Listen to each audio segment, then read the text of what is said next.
Esto es Sobre la Roca, con Esther Sánchez.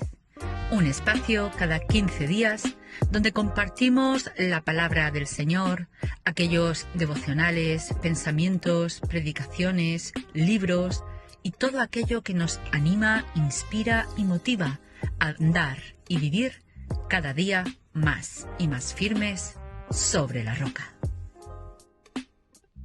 Hola queridas amigas, ¿qué tal estos días? Esperamos que la conferencia de la semana anterior, del podcast anterior, haya edificado vuestras vidas, haya fortalecido vuestro corazón y os haya ayudado a liberaros de aquellas cosas que nos cargan, que nos oprimen, aquellas mentiras acerca de nuestra identidad que nos confunden y nos entristecen también y nublan de conseguir el propósito de Dios para nuestras vidas.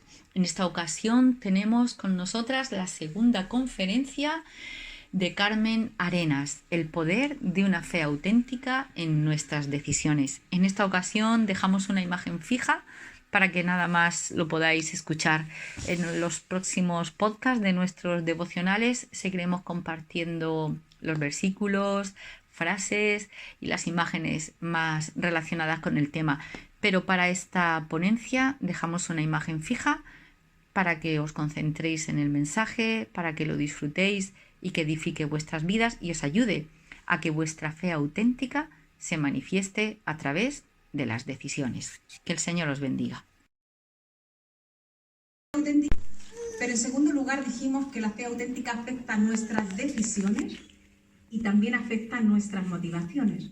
Pero esta tarde nos vamos a centrar en esto, cómo la fe afecta nuestras decisiones. Sabéis que tenemos como texto de cabecera el capítulo 3 de Colosenses y vamos a seguir ahí.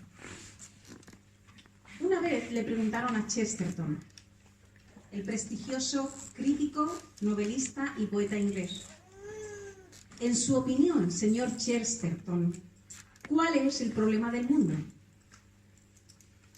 Este hombre se quedó pensativo por un rato y después dijo en una sola frase: el problema del mundo soy yo. Cuando todos estaban esperando que este hombre inteligente, analítico, capaz, hablase de un montón de posibilidades, hablase de conflictos bélicos, hablase del hambre atroz en tantos lugares del mundo, hablase de la decadencia de valores, todos problemas reales, este hombre dijo: si me tengo que quedar con un resumen del problema, el problema soy yo. Sin duda estaba apuntando a lo que nos dice Santiago cuando habla de por qué las guerras, los pleitos, los problemas entre vosotros. Santiago dice: porque hay un problema en nuestro corazón. Y como decíamos esta mañana, el problema del corazón es el corazón del problema. Y nosotros somos siempre tentadas a quedarnos en la superficie de las cosas, a culpar a otros de los problemas que experimentamos, pero verdaderamente la palabra de Dios nos apunta a cada uno de nosotros a lo que ocurre dentro en nuestro propio corazón. Así que si mirásemos en Colosenses, el apóstol Pablo, como decíamos, en el capítulo 1 y 2 de Colosenses, Pablo ha explicado que el problema del ser humano es infinitamente mayor de lo que somos conscientes. Por eso el problema del ser humano no se arregla con una reforma superficial ni con un cambio de imagen. El problema del ser humano requiere un trasplante de corazón, un corazón nuevo. Y ese corazón nuevo solo era posible cuando Cristo Jesús decide ocupar nuestro lugar, pagar el precio de este gran problema que nosotros hemos ocasionado, cada uno de nosotros, y a raíz de eso es que podemos recibir una vida nueva. Así que cuando llegamos al versículo 5, 9 y 10 del capítulo 3 de Colosenses, si lo tenéis delante, por favor leedlo conmigo. Mirad qué contundente es el apóstol Pablo. El apóstol Pablo nos dice: mira, yo os recomiendo que hagáis un ligero esfuerzo por mejorar. No, el apóstol Pablo lo que dice ahí es: haced morir lo terrenal en vosotros. Los puritanos tenían una frase, decían: o tú combates el pecado o el pecado te combate a ti. O sea, la forma en que el apóstol Pablo se expresa es absolutamente contundente. Y cuando habla del pecado que hay en nosotros, claro, es una palabra que engloba y tenemos que aterrizarlo en la realidad. Y el apóstol Pablo lo aterriza con manifestaciones del pecado en mayúscula. Si tuviéramos que definir el pecado en mayúscula, diríamos, como dijimos esta mañana, que el pecado en mayúscula es sencilla y llanamente que el ser humano quiere ser Dios. Que el ser humano no quiere tener a Dios por encima, que el ser humano quiere ser su propio Dios. Y que hemos creído la mentira de que si prescindimos de Dios, podemos ser más y mejor. Ese sería el pecado en mayúscula, la soberbia, el orgullo. Ahora, ¿cómo se manifiesta ese pecado en mayúscula en nuestra vida diaria? Y el apóstol Pablo va a explicar diferentes maneras en cómo eso se manifiesta. Y habla de fornicación, impureza, pasiones desordenadas, malos deseos, avaricia. Pero también sigue diciendo, la mentira también es una manifestación del pecado. Por eso dice, no mintáis los unos a los otros. Y lo que dice es, no solamente dejéis de hacer aquello que os rebaja como personas. Porque en definitiva el pecado lo que hace es convertirnos en algo menos dignos de lo que verdaderamente Dios quiso que fuésemos como humanos. Decíamos esta mañana que la gran diferencia entre el ser humano y cualquier otra criatura de la creación es que el ser humano es portador de la imagen de Dios y tiene la capacidad moral para discernir entre el bien y el mal. Y aun cuando tenemos un niño pequeño en casa, no tenemos que enseñarle los 10 mandamientos para saber cuando está obrando mal. Y si estás educando a un niño, sabes que cuando te ha desobedecido, aunque no sepa en qué está haciéndolo mal, se esconde porque sabe que está mal. El ser humano es un ser moral. Llevamos dentro esa capacidad de discernir lo que está bien y lo que no está bien. Y el apóstol Pablo está diciendo, mirad, vuestra identidad es un regalo. O sea, no habéis llegado a ser hijas de Dios porque sois maravillosas o porque os habéis esforzado mucho. Eso sería volver a la religiosidad de la que hablábamos. Dios os ha dado el regalo de ser hechas hijas de Dios. Y es un regalo. Ahora bien, una vez que tienes una nueva identidad, entonces eres libre para decidir cómo quieres vivir. La gran diferencia entre la fe y la religión es que la religión siempre nos deja esclavas luchando contra algo, pero sin el poder para vencerlo. La religión nos manifiesta un estándar moral, pero cada vez que intentamos superar ese estándar moral, nos damos cuenta de que somos incapaces. Mientras que la fe es que ahora es Cristo quien ha venido por su Espíritu a nuestra vida y nos da el poder para vivir de una forma diferente. Ahora somos libres para escoger, decir sí o decir no a la tentación. Ahora somos libres para vivir de acuerdo al propósito, una vez que sabemos quiénes somos. Así que lo que dice el apóstol Pablo es, no es que tenéis que abandonar la rebeldía y el pecado para convertiros en hijas de Dios, sino que puesto que sois hijas de Dios, tenéis la libertad de vivir de un modo nuevo. Esa diferencia es muy importante, es fundamental. Así que, como dijo alguien, grábate esto en tu mente, no puedes hacer nada para que Dios te ame más y nada de lo que tú hagas provocará que Dios te ame menos. No puedes hacer nada para que Dios te ame más, y nada de lo que tú hagas provocará que Dios te ame menos. No se trata de vivir de un modo determinado para tener a Dios contento y que nos quiera. Se trata de vivir de un modo determinado porque ese es el propósito de alta dignidad que Dios tiene para sus hijas. Y conformarnos con menos es conformarnos con una vida minúscula cuando Dios quiere para nosotros una vida mayúscula. Mirad, Juan Calvino dijo: la fe sola salva, pero la fe que salva no está sola. La fe sola salva, pero la fe que salva no está sola. Cuando la fe es auténtica, como estamos hablando, esa fe fructifica.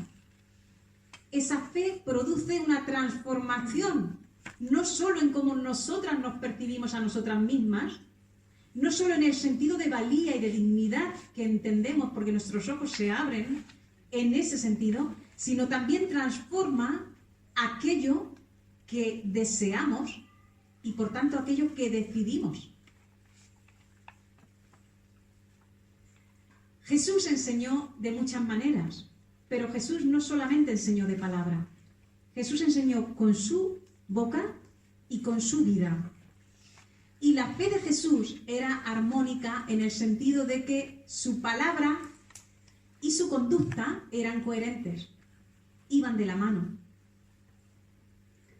Y hay una escena que quedó grabada en la mente y en la retina de los apóstoles, y que es la que quiero trasladar esta tarde a vosotras, porque es una escena absolutamente poderosa para comprender lo que estamos queriendo decir.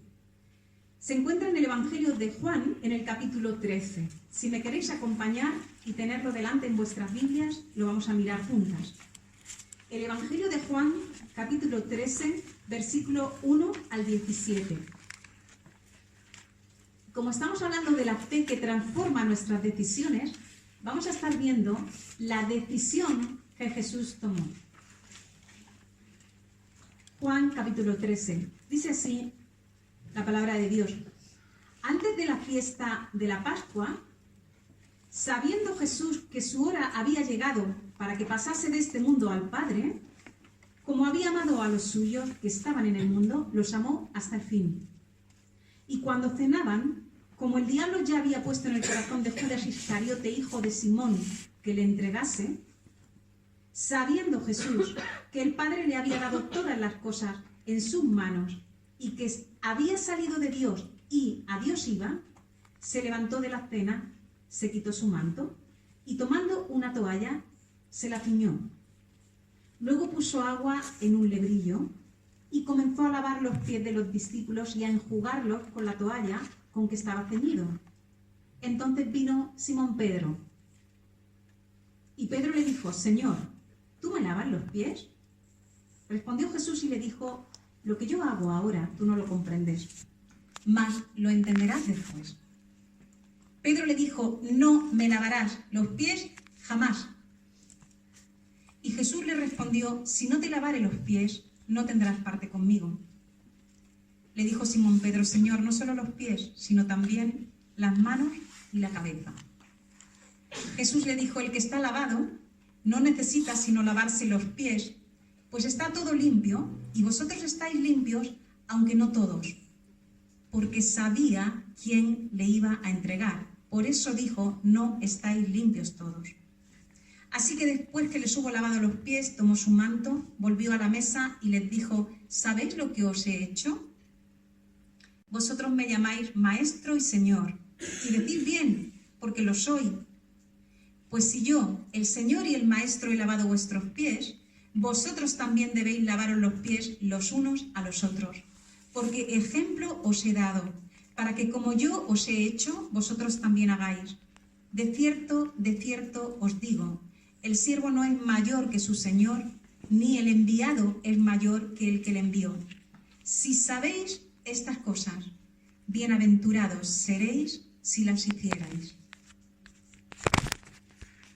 Este texto está enmarcado en las últimas enseñanzas que Jesús dio antes de ir a la cruz. Son los últimos días de vida de Jesús. Y Jesús lo sabe. Y Jesús, en este periodo de su vida, está dejando las enseñanzas vitales para el desarrollo de la fe de los suyos cuando Él no vaya a estar presente. Así que estos hombres que están allí con Él, son hombres que lo han dejado todo literalmente por seguirle. Y han estado con Él 3 años de su vida. No le han escuchado un sermón, viven con Él, caminan con Él, se van detrás de Él, saben dónde Él duerme, saben cuándo Él ora, dónde ora, saben los milagros que ha hecho. Ahora, Jesús quiere que no solamente su enseñanza, sino el ejemplo visual, físico, real, que Él va a ser, marque a estos discípulos para el resto de su vida. Y mirad, vamos a ver primeramente lo que Jesús sabe. Y vamos a ver que lo que Jesús sabe armoniza con lo que Jesús hace. Eso en nuestras vidas muchas veces no ocurre. Sabemos, pero no somos capaces de vivir en coherencia con lo que sabemos. Jesús sabe, y hay esta frase que se repite 2 veces, sabiendo Jesús. La pregunta es, ¿qué sabe Jesús? ¿Qué sabía Jesús? ¿Sabía Jesús quién era? Jesús sabía con toda certeza y con toda claridad cuál era su identidad.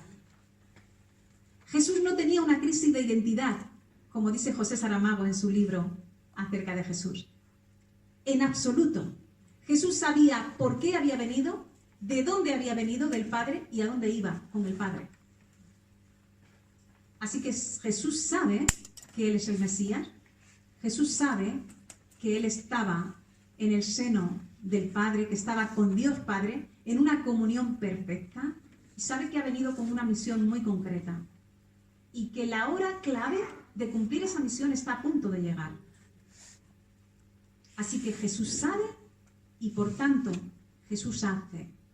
Jesús sabe, como dice versículo 1, que su hora había llegado para que pasase de este mundo al Padre, ¿y qué hizo? Amó a los suyos hasta el fin. Jesús sabe, versículo 3, que el Padre le había dado todas las cosas en las manos, que Él tenía toda autoridad. Jesús sabe que con solo pedir al Padre una legión de ángeles le habría librado de la cruz. Pero lo que Jesús hace es amar a los suyos hasta el final. Y lo que hizo en ese momento concreto fue mostrar el amor de una forma muy cotidiana, pero muy revolucionaria. Intentad meteros en la escena de lo que allí está ocurriendo. Jesús se levanta, imaginad a los 12 sentados, Jesús sentado con ellos, y hay un momento en que Jesús se levanta, todos los demás están sentados, se quita su manto, prepara el lebrillo, se ciñe la toalla y se inclina y empieza a lavar los pies de cada uno de los apóstoles que están allí.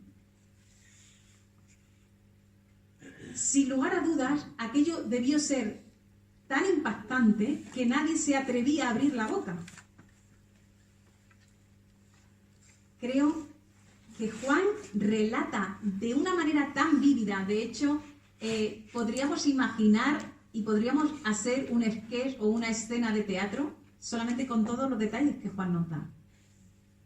Narra cada movimiento, narra cada participación, conversación y respuesta.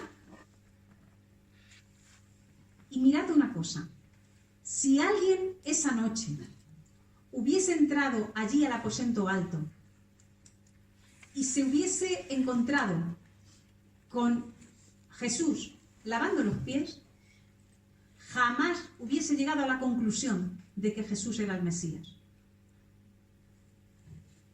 Sencillamente era inconcebible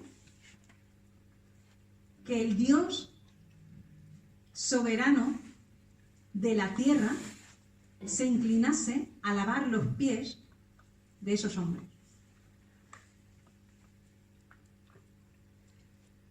Así que Juan quiere que entendamos que Jesús, el Hijo de Dios, sabiendo quién es, sabiendo que tiene toda la autoridad en sus manos, decide ocupar el lugar del siervo más bajo. Qué situación tan incómoda para todos. ¿Por qué estaría Jesús haciendo tal cosa? ¿Por qué no mandó Jesús a cualquiera de ellos? Levántate y prepara el lebrillo. Hoy te toca a ti. Porque Jesús sabe que los discípulos necesitan aprender. Y los discípulos necesitaban aprender dos cosas muy importantes que nunca olvidaron. Una, ellos necesitaban ser lavados. Y en segundo lugar, ellos debían lavar los pies de los demás de ahí en adelante. Vamos con lo primero. Los discípulos tienen que aprender que ellos necesitan ser lavados. Como decimos, imaginad la escena, imaginad que allí no se oiría absolutamente nada, seguro podíamos escuchar hasta la respiración, hasta que llegamos a Pedro. Y Pedro, tenemos tanto que agradecer a Pedro, porque Pedro, por tener este carácter de no quedarse con ninguna duda, de expresar todo, de tener esta confianza con Jesús, de atreverse a preguntar, incluso a protestar, hemos entendido muchísimas cosas gracias a él, ¿verdad? Cuando llega Pedro dice, tú a mí no me puedes lavar los pies. ¿Cómo me vas a lavar tú a mí los pies? Si tú eres el Mesías. Yo lo tengo claro quién eres tú. Pero Jesús le dice, si yo no te lavo los pies, Pedro, tú no puedes tener parte conmigo. Y entonces Pedro cambia completamente. Y ahora quiero un lavado completo. Señor, lávame los pies, la cabeza, todo entero. Porque yo no quiero tener un poquito de parte contigo. Quiero tener toda la parte contigo. No te quiero perder. Pedro era el que le dijo, Señor, tú no puedes ir a la cruz. No te podemos perder. Eso no puede ocurrirnos a nosotros. Así que Pedro, lo que haga falta, yo quiero tener parte contigo. La verdad es que no era fácil entender lo que allí iba a ocurrir. Porque mirad una cosa, el Evangelio de Juan es uno de los evangelios, es el evangelio más teológico. Es decir, cuando leemos el Evangelio de Juan tenemos un sentido superficial que en una primera lectura comprendemos, pero luego hay un sentido profundo que requiere una reflexión. Y lo que aquí está ocurriendo es, por una parte, un lavamiento físico de pies, pero estaba apuntando a un lavamiento mucho más profundo que un lavamiento de pies. Por eso digo, no era fácil entender lo que allí estaba ocurriendo. Nosotros ahora somos lectores privilegiados, porque tenemos el Nuevo Testamento completo. Y tenemos la enseñanza de los apóstoles que fueron capaces de conectar los puntos de lo que allí ocurrió, con lo que Jesús había enseñado y con lo que después iba a seguir ocurriendo. Así que nosotros hoy tenemos una gran responsabilidad y un gran privilegio también. La verdad es que Jesús no estaba lavando los pies de los discípulos solamente como un maestro. ¿Sabéis lo que hacen los maestros, no? Te enseño este ejercicio y ahora vas y lo haces tú. Ya está. ¿Lo sabes hacer? Tarea concluida. Pero Jesús estaba haciendo algo más. Jesús estaba mostrando, no solo como maestro, sino como Señor, que además de este lavamiento físico de pies que estaba ocurriendo en este momento concreto, en poco tiempo, en la cruz iba a ocurrir un lavamiento infinitamente mayor, que no requería de agua y un lebrillo, sino que requería del derramamiento de sangre del Dios hecho hombre. Y esta realidad espiritual era tan tremenda y tan profunda que Jesús empieza lavándoles los pies para llevarles a una verdad mucho más profunda que cambiaría no sus pies, cambiaría sus vidas para siempre.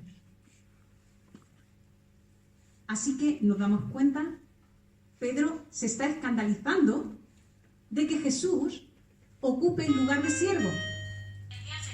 Pero el escándalo mayúsculo iba a ocurrir cuando llegara la hora de la cruz.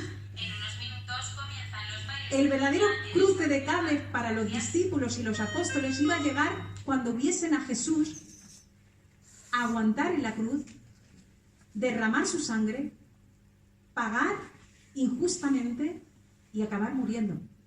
Ese era el verdadero cruce de cables. Pero ese sigue siendo el verdadero escándalo para todo ser humano hasta el día de hoy. Como dice Pablo, en 1 Corintios capítulo 1, es una locura. Porque nosotros estamos acostumbrados a que el fuerte siempre gana. Pero Dios es el Dios que gana perdiendo. Es el Dios que viene a demostrar el mayor despliegue de poder en la resurrección. Pero antes de eso, Él muere para acabar con el poder de la muerte sobre el ser humano. Para acabar con el poder del pecado y para traer una esperanza viva, una esperanza segura. Juan, el que escribe el texto que estamos leyendo, es el que más tarde escribe Apocalipsis, y cuando escribe Apocalipsis, que ya es en el año, aproximadamente en el año 90, Juan tiene la capacidad de unir los puntos entre lo que aquí ocurrió y lo que acabó entendiendo de Jesús. Y mirad, en Apocalipsis capítulo 1, verso 5,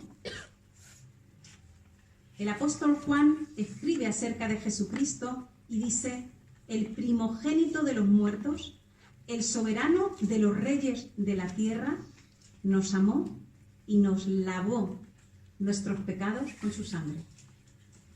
Sin duda, Juan tiene en su mente el lavamiento de pies y el lavamiento del corazón. La religiosidad se queda con los ritos. La fe llega a la profundidad del significado. En el momento en que Juan escribe Apocalipsis, ha tenido una comprensión de lo que la obra de Jesús ha supuesto, no solamente para él, sino para toda la humanidad. Pedro tenía que llegar a entender que si Jesús no le limpiaba de pecado, no podía tener parte con él. A día de hoy sigue siendo igual. ¿Tú quieres tener parte con Jesús? Necesitas dejar que Jesús te lave. Y tú me dirás, esto ya no es posible, porque Jesús no está aquí. Y yo te digo, es verdad, no te va a lavar los pies. Pero la obra de Cristo sigue siendo la única eficaz para limpiar nuestro corazón de pecado. Y cualquiera que no viene a Cristo a pedir, Señor, necesito que tú me limpies de pecado, no puede tener parte con Cristo. Esto es lo que Pedro estaba entendiendo y lo que estaban entendiendo el resto de apóstoles. El corazón solo se lava cuando venimos en arrepentimiento y fe delante de Cristo. Por eso Jesús dijo algo muy importante: vosotros ya estáis limpios, aunque no todos. Es decir, todos aquellos que habían dejado todo literalmente y habían seguido a Jesús y habían creído en Jesús como el Mesías, ya estaban limpios en el corazón. Así que Jesús dijo, lo único que voy a hacer es lavaros los pies, porque vuestro corazón ya está tocado, ya está limpio, aunque va a ser efectivo en unos días cuando yo muera. Ahora bien, ¿te has preguntado cómo es posible que Judas, que había estado con el resto de apóstoles 3 años, que había visto milagros portentosos, que había visto a Jesús resucitar muertos, que había visto a Jesús sanar ciegos, que le había visto levantar a personas que estaban postradas? ¿Cómo es posible que Judas no creyese que Jesús era el Mesías?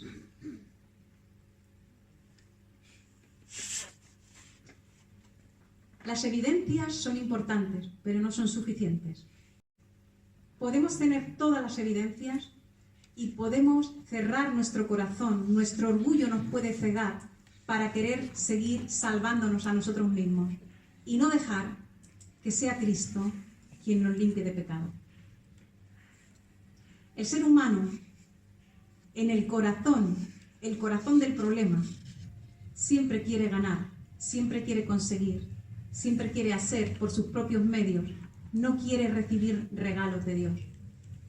Pero no hay nada que nosotros podamos hacer para sacar de nuestro corazón el pecado de la soberbia, del orgullo, del egoísmo. No hay nada. Tú puedes pelearte con tu orgullo, puedes pelearte con tu egoísmo, pero mañana tienes ganas otra vez. Porque está ahí dentro. Pero puedes decir, Señor, necesito que tú me limpies. Y cuando volvemos a ver que vamos otra vez en esa dirección, podemos decir, Señor, necesito que me limpies, perdóname. Y en Él hay perdón, como dice también Juan en su epístola, si confesamos nuestros pecados, Él es fiel y justo para perdonarnos y limpiarnos de toda maldad. Los discípulos tenían que saber que ellos necesitaban ser lavados, pero Jesús también les dijo una cosa muy importante y nos la dice a nosotros también hoy. Aquellos que hemos sido lavados por Jesús, debemos lavar los pies de otros. Jesús le dijo, versículo 13 y 14, vosotros me llamáis Maestro y Señor, y decís bien, porque lo soy. Como decimos, Jesús tenía clara su identidad. No tenía ninguna crisis de identidad, sabía quién era. Decid bien, lo soy. Pero mira qué interesante, porque ahora el Señor cambia el sentido y dice, pues si yo soy el Maestro y el Señor, en versículo 13 dice, me llamáis Maestro y Señor y decid bien, y luego cambia el orden y dice, pues si yo, el Señor y el Maestro, he lavado vuestros pies, ahora, si soy Señor, tengo autoridad para deciros cómo debéis vivir. ¿Veis que es interesante? Esta mañana veíamos al joven rico, y el joven rico quería a Jesús como maestro, pero no lo quería como Señor. Y ahora el Señor está diciendo a sus discípulos, soy maestro, pero también soy Señor, y como Señor yo os digo que de la misma manera que yo he hecho con vosotros, vosotros debéis hacer también. Ahora, a lo mejor te estás preguntando y dices, entonces, ¿esto significa que cuando nos juntamos tenemos que coger un lebrillo y lavarnos los pies unos a otros porque Jesús nos mandó lavarnos los pies? Bueno, realmente creo que no es un mandato que el Señor dejara instituido para repetirlo. No tengo problema en lavar los pies, pero hay una explicación que da el comentarista John Stott que me gustó mucho. Dijo, en ese momento, en esa sociedad, lavarse los pies era una necesidad real. Porque la gente iba sin coche y llegaba cansado y muchas veces sin zapatos adecuados. Y hoy vamos en buenos coches, llevamos buenos zapatos, así que no es una necesidad real.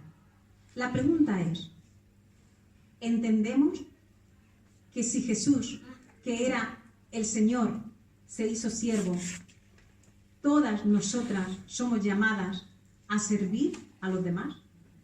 Esa es la cuestión. La cuestión es, ¿entendemos que a día de hoy el Señor desea y espera de nosotras que seamos sensibles para percibir la necesidad de nuestro entorno? Y la necesidad de nuestro entorno no es que laven los pies, pero hay muchísima necesidad de nuestro entorno. Y siempre va a ocurrir la misma cosa. Cubrir la necesidad nos va a obligar a salir de nuestra zona de confort. Cubrir necesidades siempre nos va a exigir quitarnos nuestro manto, el manto del orgullo, de la comodidad, de que, ¿por qué me voy a rebajar yo? Que se rebaje otro. Pero Jesús está diciendo, yo soy el Señor, y yo me quito el manto, y yo me rebajo, pero no solamente a lavar vuestros pies, a lavar vuestro pecado. Así que si vosotros me confesáis como Maestro y como Señor, vosotros tenéis que hacer lo mismo que yo estoy haciendo. Así que una fe que solamente llena mi cabeza de conocimiento, pero no transforma mis decisiones, no es una fe auténtica. La fe auténtica es la que transforma mi forma de vivir. Y eso es lo que el Señor está diciendo. Jesús está diciendo, los verdaderos discípulos son siervos. Y los siervos están pendientes de cubrir necesidades. Los siervos están pendientes de preparar comida para los hambrientos. No están quejándose del menú de hoy. Los siervos no están quejándose de que el agua del lebrillo está demasiado fría. Los siervos están pendientes de preparar el lebrillo y la toalla y mirar quién tiene necesidad de su entorno, porque eso es lo que haría el maestro en mi lugar. Y ahora el Señor me ha enviado a mí. Y Jesús les dijo, os he dado ejemplo, y le podía haber dicho, os he dado ejemplo, que no se os olvide. Os he dado ejemplo para que ahora lo hagáis, no para que se quede aquí, para que transforme vuestra forma de relacionaros entre vosotros. El Señor hoy sigue llamándonos, si le hemos conocido como Señor, sigue llamándonos a cubrir necesidades, a tener ojos para otros y no solamente para nosotros mismos.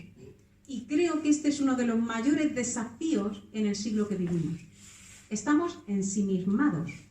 Vivimos en la cultura del selfismo, donde yo, lo mío, mis circunstancias, mí, conmigo, y allí se acaba el mundo. Y Jesús dice, si sois mis discípulos, no va a ser así. Tenéis que tener ojos para otros y tenéis que tener voluntad para tomar las decisiones adecuadas, para ser parte de la solución. Y no solamente ser parte de la muchedumbre que se queja continuamente. Esto es fácil. Podemos pasarnos la vida quejándonos. Pero Jesús dijo, si lo ves, ahora es tu turno. Eres sierva, es tu turno. ¿Qué necesidades vemos nosotros en nuestro entorno, en nuestra familia, en mi comunidad de vecinos, en mi puesto de trabajo? ¿Qué necesidad veo en la iglesia? ¿Oro por alguien? ¿Tengo carga por alguien? ¿Estoy pendiente de la revisión médica de alguien? ¿Estoy pendiente de si alguien llega a fin de mes? ¿O solo estoy mirando mi circunstancia y pidiendo solamente para estar a gustito, feliz y contenta?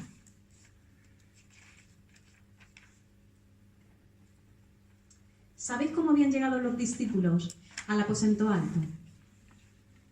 Habían llegado con una gran conversación, discutiendo entre ellos quién era el mayor.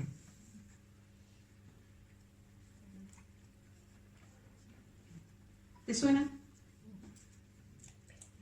Habían llegado discutiendo a ver quién va a ocupar el mejor puesto cuando Jesús sea rey.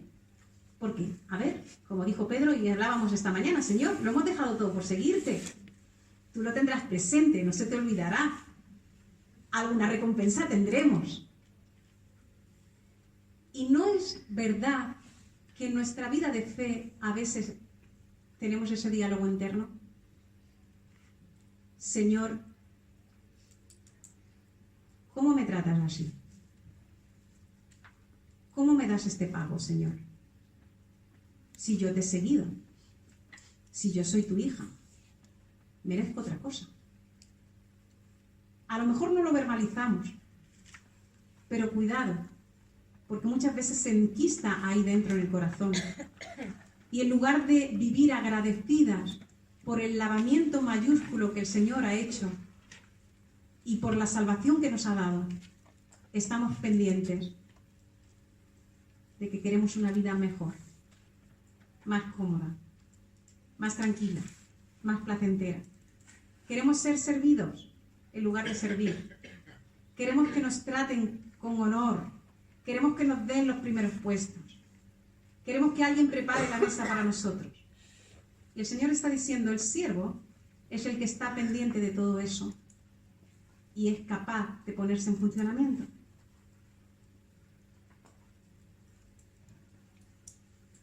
Me encanta el versículo 17. Jesús le dijo, si sabéis estas cosas, bienaventurados seréis si las hicierais.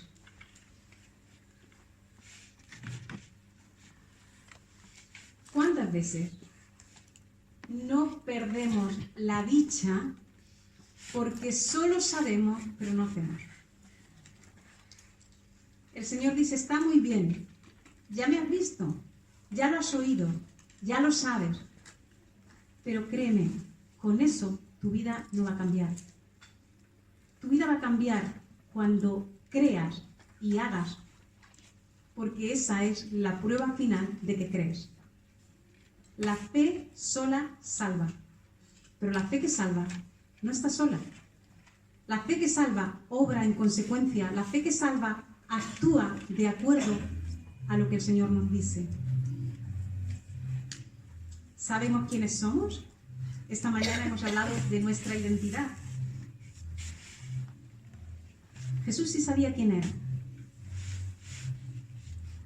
Y Jesús, porque sabía quién era, actuó como actuó. Era el Mesías. Hizo la obra de salvación que había venido a hacer. Ahora, si nosotras no sabemos hijas de Dios, entonces tenemos algo para hacer en este mundo. La identidad que el Señor nos ha dado apunta al propósito. Y el propósito no es vivir enfocadas en nuestro yo. Eso no hace feliz a nadie. Es la peor de las esclavitudes. Jesús quiere que levantemos nuestros ojos y vivamos para un propósito infinitamente mayor. Así que cuando vamos a Colosenses, el texto que tenemos de cabecera, el apóstol Pablo nos dice, puesto que habéis recibido una nueva identidad y por tanto necesitáis buscar a Cristo continuamente, continúa diciendo, vestíos como escogidos de Dios. Y lo explica. ¿Cómo se viste un escogido de Dios? Con misericordia, con benignidad, con humildad, con mansedumbre, con paciencia, y añade, soportándoos unos a otros. Y lo explica mejor. Si alguno tuviere queja contra otro, de la manera que Cristo os perdonó, así también hacedlo vosotros. Y mirad la frase con la que acaba este texto el apóstol Pablo. Y sobre todas estas cosas, vestíos de amor, que es el vínculo perfecto. Mira, me imagino a Pablo que lo que está diciendo es, si se os olvida algo, por favor, que no se os olvide esto. Sobre todas estas cosas, vestíos de amor, que es el vínculo perfecto. Si a ti te pide alguien, defíneme cómo es Dios, en una sola frase, ¿qué dirás? ¿Cómo es Dios? Dios es amor. Qué sencillo, ¿verdad? Dios es amor. Cuando le preguntaron al Señor, Señor, ¿en qué consiste la ley?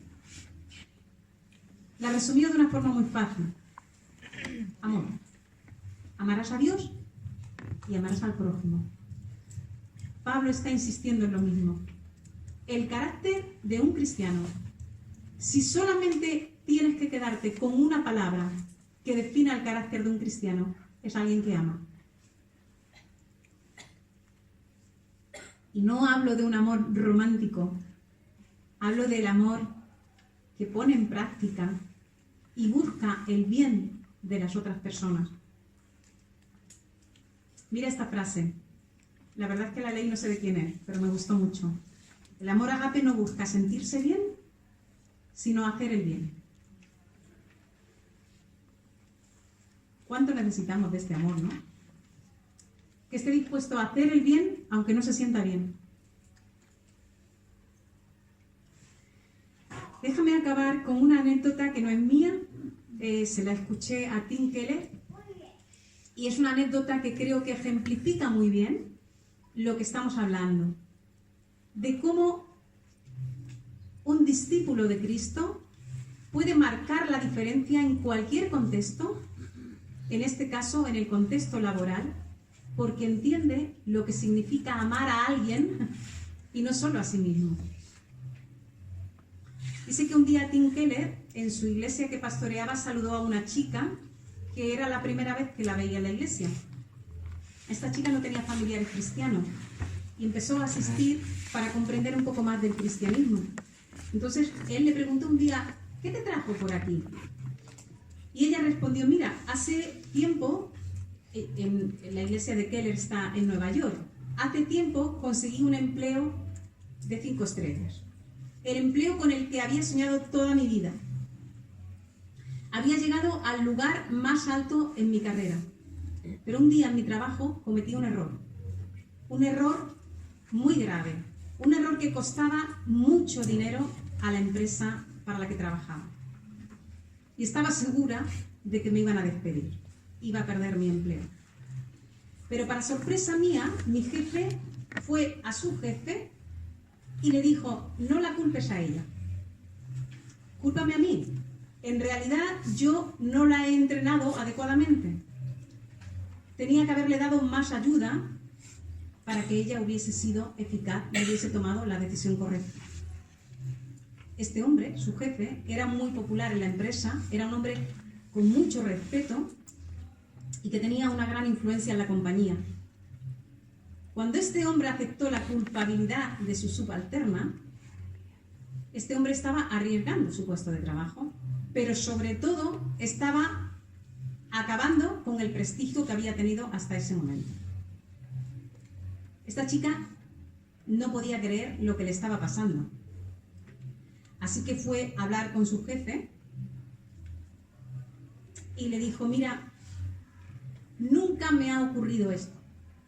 Yo estoy harta de que mis jefes me culpen de los errores suyos y estoy harta de que cosas que hago bien se las apropien ellos como su propio trabajo. Pero esto no me había ocurrido jamás. Dime, por favor, ¿por qué has hecho esto? Este hombre le dijo, bueno, mira, la verdad es que me caes bien, eres una chica que trabaja bien, yo ya tengo mi vida hecha y puedo aguantar este golpe, no me va a hundir. Y la chica le dijo, perdona, no me lo creo.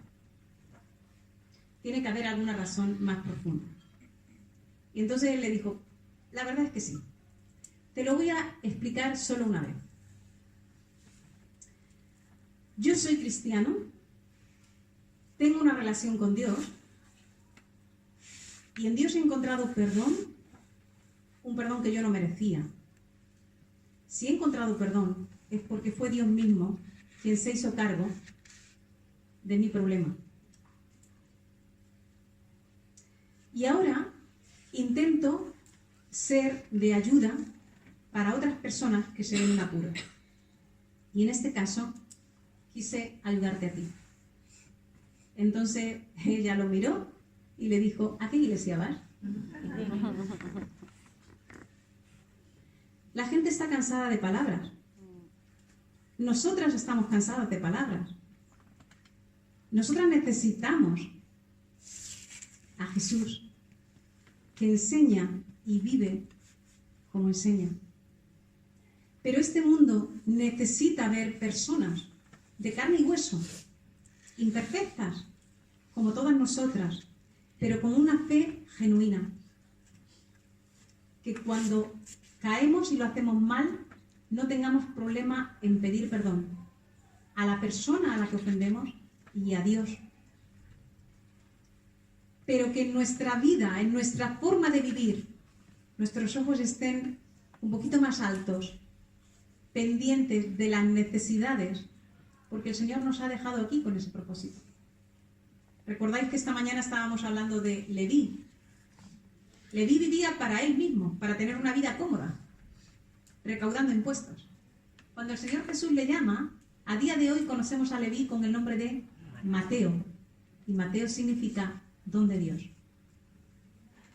Cuando llegamos a Cristo y de verdad descubrimos lo que Él ha hecho por nosotras, entonces estamos preparadas para vivir con un propósito diferente y para decir, Señor, aquí estoy. Yo ahora soy libre para vivir pendiente de otros. Ya no necesito llenar mi identidad, no necesito llenarme de valor. Ya sé que soy valiosa. No necesito crearme un nombre, ya lo tengo. Pero aquí estoy, ahora soy libre para hacer aquello que tú has preparado de antemano para que yo haga. ¿Cómo podemos vivir así? La fuerza solo viene de conocer a Cristo. Y el ejemplo supremo, os lo dejo como resumen y estamos acabando, se encuentra en Filipenses capítulo 2, versículo 1 al 8. Sabéis que este texto, la iglesia del primer siglo lo cantaba como un himno, el himno cristológico. Y allí el apóstol Pablo dice, haya pues en vosotros el sentir que hubo en Cristo Jesús, el cual, siendo en forma de Dios, no estimó el ser igual a Dios como algo a que aferrarse, sino que se despojó a sí mismo, tomó forma de siervo y estando en la condición de hombre se humilló a sí mismo, haciéndose obediente hasta la muerte y muerte de cruz. En la escena del lavamiento de pies, Jesús se levantó de la cena con sus discípulos. Se levantó de un lugar de autoridad, porque Él era Maestro y Señor. Se levantó de un lugar de descanso y de comodidad. Pero mucho más que eso, Jesús, antes de levantarse para lavar los pies, Él se había levantado del trono de los cielos, donde Él estaba con el Padre por derecho. Y Jesús había descendido a este mundo a identificarse con cada uno de nosotros. Y Jesús estuvo dispuesto no solo a que le quitaran su manto, sino a que le dejaran desnudo y a que le clavaran en una cruz. Jesús derramó su sangre para limpiarnos y por eso nosotras hoy sabemos que nadie puede condenarnos, porque el precio de nuestro pecado está pagado. Jesús, después de morir en la cruz, resucitó. Y ahora, como leíamos esta mañana en Colosenses, ahora está sentado a la diestra del Padre. Décadas más tarde, el apóstol Pedro escribió en la primera epístola, y sin duda Pedro tenía en mente este acontecimiento, como también lo tuvo Juan, como hablábamos antes. Y Pedro escribió literalmente, exhortando a los creyentes, envuélvanse en el delantal de la humildad. Esa es la idea, revestidos de humildad. Lo que Jesús hizo esa noche permaneció en la mente de sus discípulos hasta el final de su vida. Y todos insistieron en la importancia de servir a otros en humildad, de estar dispuestos a quitarnos el manto y amar. Y amar siempre duele. Que también eso esté presente en nosotras. Que nosotras tengamos en mente que aquel que estuvo dispuesto a dejar su trono y a venir y a pagar el precio de nuestro pecado, hoy nos envía y nos dice, de la manera que yo te he lavado a ti, tú tienes que estar dispuesta a amar a otros, a perdonar, a soportar, porque de esa manera es que tú cumples el propósito para el que yo te he dejado aquí. Que el Señor nos ayude a disfrutar de la identidad que nos ha dado, pero también a disfrutar del propósito que nos ha dado. Porque si solo sabemos, pero no hacemos, no seremos bienaventuradas. Y cada una de nosotras tenemos la oportunidad de no solo saber, sino de hacer y de esa manera disfrutar de la bienaventuranza que el Señor anhela que cada una de sus hijas tenga. Nuestra vida esté llena de propósito. Que el Señor os bendiga.